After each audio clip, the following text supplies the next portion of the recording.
समय की बात है, महाराजा विक्रमादित्य की कहानी है ये।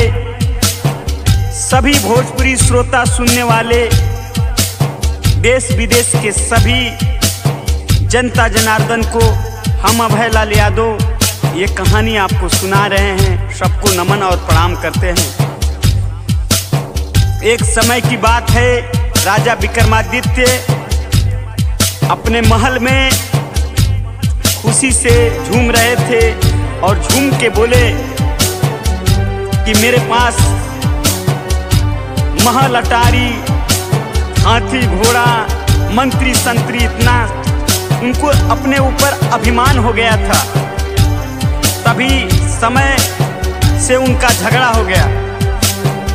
समय बोली कि ए राजा, जिस चीज पर अभिमान करते हो ये तुम्हारा सब कुछ एक दिन तुम्हारे पास नहीं रहेगा। राजा ने बोला कि यह समय मैं राजा हूं, मुझे किस चीज की कमी है?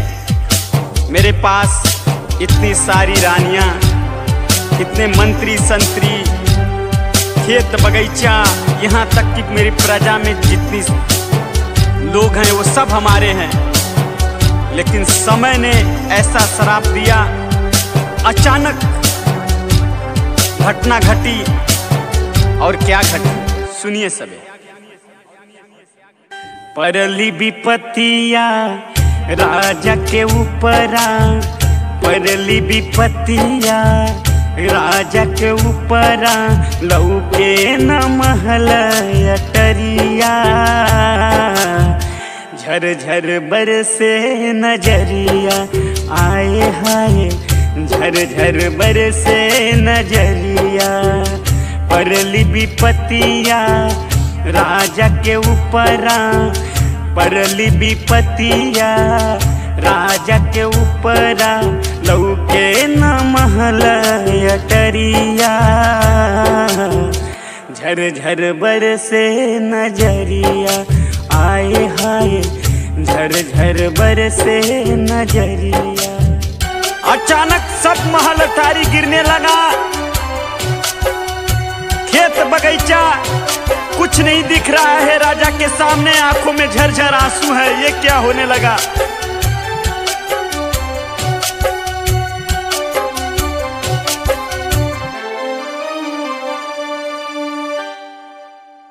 खेत बगीचा कुछ न देखाला, लौके न बखरी ताला दुताला, लौके न बखरी ताला दुताला। खेत बगीचा कुछ न देखाला, लौके न बखरी ताला दुताला, लौके न बखरी ताला दुताला। हाथी के ऊपरा हाथी गिरेनी, हाथी के ऊपरा हाथी गिरेनी, घोड़ा मरल घोड़ सरिया, झर झर बरसे नजरिया, झर झर बरसे नजरिया। सब कुछ खत्म होने के बाद राजा सोचता है कि मैं कहाँ जाऊं। सारी रानियां भी मर गईं, हाथी के ऊपर हाथी गिर गई, खेत बगीचा कुछ दिख ही नहीं रहा है।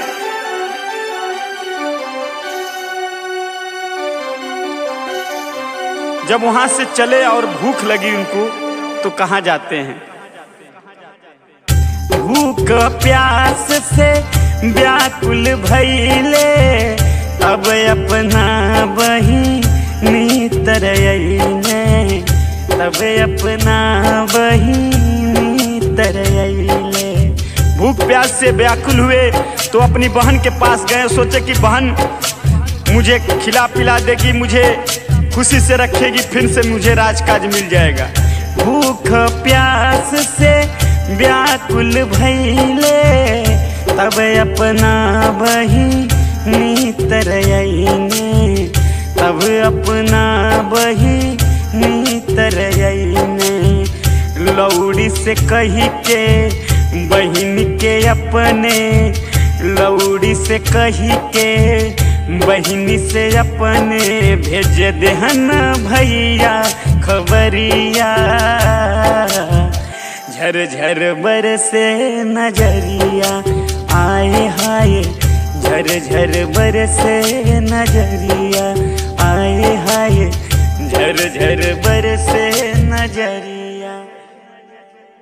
पहन के दरबार में जब जाते हैं तो जो दाई होती है, दाई से कहते हैं कि बोल दीजिए कि राजा विक्रमादित्य आए हैं। लौड़ी देख के राजा का स्थिति और हालत सोचने लगती है और कहती है तो राजा नहीं है, राजा विक्रमादित्य आएंगे तो घोड़ा से और हाथी से आएंगे। लेकिन क्या होता है, बार बार विक्रमादित्य कहते हैं तो लौड़ी कहने पर जाके उनकी बहन जो रानी है वो रानी से बताते हैं। तो रानी बोलती है कोई भिखारी आया होगा, जाके गौशाला में बैठा दो उसको। अरे हमारे भैया जो आएंगे घोड़ा और हाथी के साथ आएंगे, ऐसे थोड़ी आएंगे, वो राजा हैं, राजा विक्रमादित्य नाम है उनका। लौड़ी बोलती है ठीक है, जाके विक्रमादित्य से कहती है गौशाला में उनके बिठवनी, खपरी में भरी के भोजन पठवनी, खपरी में भरी के भोजन पठवनी। गौशाला में उनके बिठवनी, खपरी में भरी के भोजन पिठवनी, खपरी में भरी के भोजन पठवनी। सोचे बहिनी घर भैया रहतन, सोचे बहिनी घर भैया रहता, पलकी पलौते दौरिया। झर झर बरसे नजरिया आए हाय, झर झर बरसे नजरिया। जैसे ही खपरी में भोजन दाई लेके देती है, तुरंत राजा की आंखों से आंसू झरझर गिरने लगता है। वो खपरी का भोजन और पानी छोड़ के चल जाते हैं वहाँ से। अब वहाँ से निकलते हैं और सोचते हैं और कहाँ जाते हैं। सोचे चलबे मित्र के घरवा, शायद वही जे होई गुजरवा, शायद वही जे होई गुजरवा। सोचे चलबे मित्र के घरवा, शायद वही जे होई गुजरवा, शायद वही जे होई गुजरवा। दोस्त ना रहलन घर पर अपने, दोस्त ना रहलन घर पर अपने, रहनी ना हाथ गुजरिया। झर झर बरसे नजरिया आए हाय, झर झर बरसे नजरिया। अपने दोस्त के यहाँ जाते हैं कि वहीं सोचते हैं कि हमारा दोस्त हमारा गुजारा कर देगा, लेकिन दोस्त घर पे नहीं है। उनकी जो औरत है वो अंगना में स्नान कर रही थी और स्नान कर रही थी, ये बुलाए कोई नहीं आया तो जाके वहाँ के वो सारी वहाँ का जो बैठने की व्यवस्था है वहाँ जाके बैठे हैं। जहाँ लोग अतिथि लोग रहते हैं वहाँ जाके वो बैठते हैं। वहाँ पर जैसे ही लेटते हैं तो ऊपर देखते हैं एक खूंटी है, वो खूंटी पर हार टांगा हुआ है। और क्या घटना होती है देखते देखते। खुटिया लीलत हर नौलखा, सोचे रानी चोर बपक्का, सोचे रानी चोर बपक्का।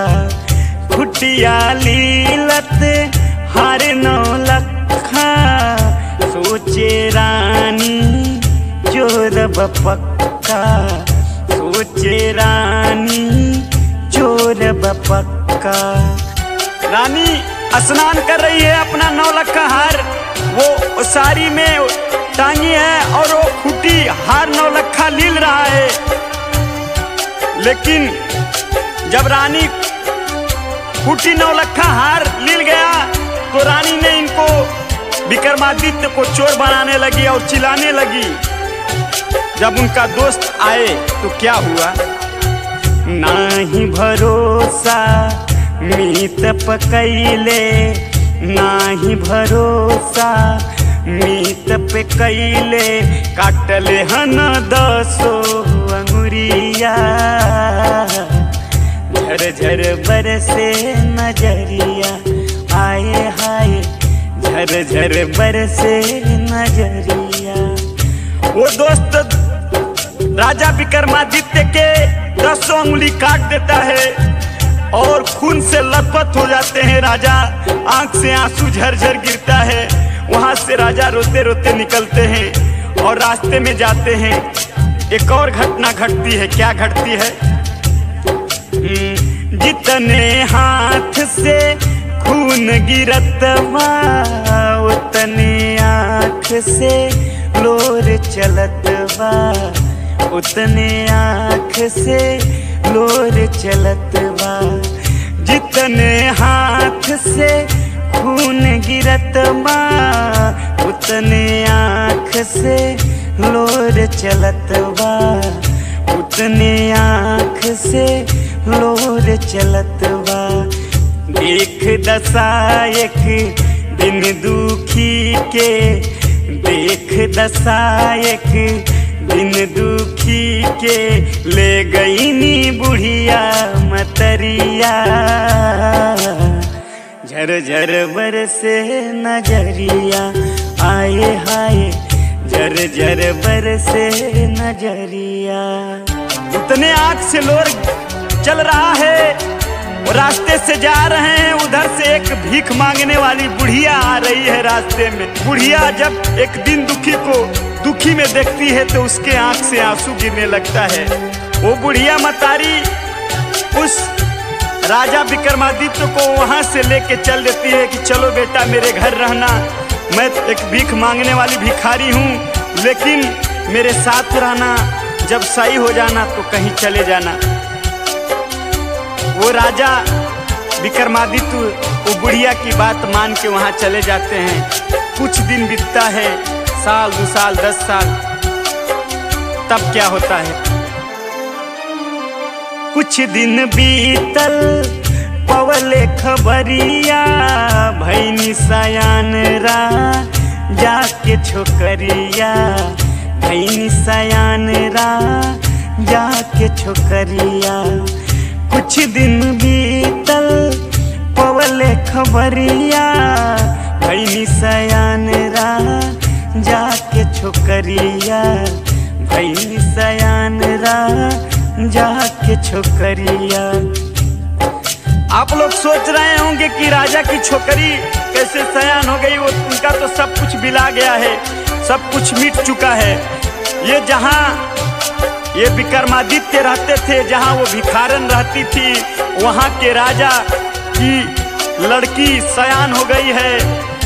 उस लड़की का सगाई होता है तो वहाँ भीड़ जुटती है, उस गांव के लोग जुटते हैं। क्या होता है? राजा ऐलान करते हैं, वहाँ के राजा, ओही सगाई ओही से जेके, ओही सगाई ओही से जेके, गज डाली फुलवन के लरिया, झरझर बरसे नजरिया, आए हाय झरझर बरसे नजरिया। वहाँ का राजा ऐलान करते हैं कि सगाई उसी से होगा जिसको मेरी पाली हुई हाथी फुलवन फूल का माला, जिस आदमी को, चाहे वो बूढ़ा हो, चाहे जवान हो, चाहे राजा हो, चाहे कोई भी हो, तो उसी से मेरी लड़की की शादी होगी। सोच के तमाशा देश विदेश के तमाम राजा वहाँ जुटे। सब लोग अपने राज्यसभा में गद्दी पर बैठे हुए हैं, गांव सभा जुटी है। देखते हैं क्या होता है वहाँ। सोच तमाशा देखे गईले राजमहल के बाहर अइले, राजमहल के बाहर अइले। विक्रमादित्य भी सोचे कि चले हम भी देख ले जाके कि फूल की माला हाथी किसको डालती है। प्रजा में खड़े हैं, क्या होता है? सोच तमाशा देखे गईले राजमहल के बाहर अइले, राजमहल के बाहर अइले। एक ओर जाके भुइये बैठना, एक ओर जाके भुइये बैठना, तन पर बा फटही गुदरिया, झर झर बरसे नजरिया, आए हाय झर झर बरसे नजरिया। एक ओर जाके भुइये बैठे हुए हैं, फटी गुदरी पहने हुए हैं, क्या होता है? देख के तमाशा सब लोग राजा वजा बैठे हैं, हाथी फूल की माला लेके चल देती है। देख तमाशा सब ही ताके, हथिया सीधे जात बयागे, हथिया सीधे जात बयागे। पहले राजा तर गई, दूसरे राजा के पास गई, उसको भी माला नहीं डाली, तीसरे राजा के पास गई, उसको भी माला नहीं डाली। 10-20 राजाओं को क्रॉस करते हुए हाथी कहाँ जा रही है? देख तमाशा सब ही ताके, हथिया सीधे जात बयागे, हथिया सीधे जात बयागे। घूमत सबकी और गजानन, घूमत सबकी और गजानन, आ गई नी विक्रम के दरिया, झर झर बरसे नजरिया, आए हाय झर झर बरसे नजरिया। चारों तरफ घूम के हाथी आके विक्रमादित्य के गले में माला डाल देती है। तब तक वहां के राजा उठ के बोलते हैं कि ये ऐसा नहीं हो सकता, ये हाथी पगला गई है, इस हाथी को बदल दिया जाए। तो उस हाथी को बदल के दूसरी हाथी लाया जाता है। दूसरी जब हाथी आती है तो वो भी माला लेके चलती है।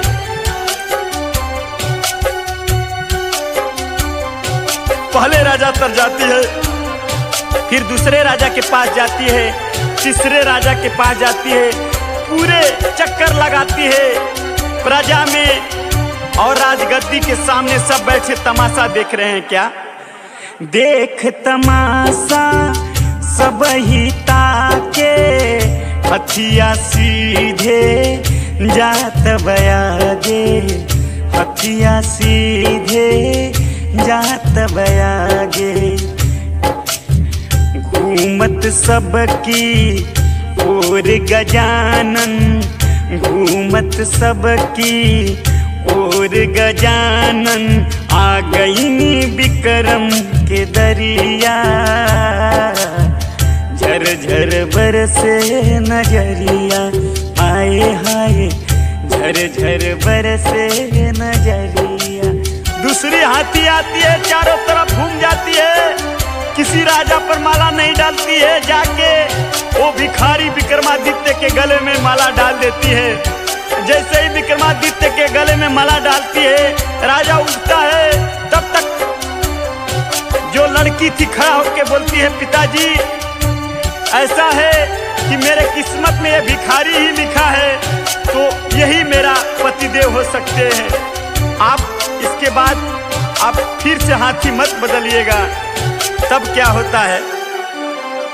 तब नहीं से भइल सगाई, बाजल दुअरवा पे शुभ सहनाई, बाजल दुअरवा पे शुभ सहनाई।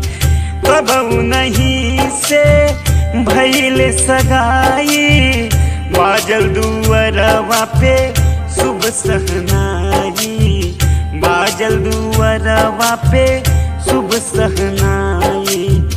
साचे कहे छवि नाथ मनुज अभय विपत के कटनी फसरिया, झर झर बरसे नजरिया आए हाय, झर झर बरसे नजरिया आए हाय, झर झर बरसे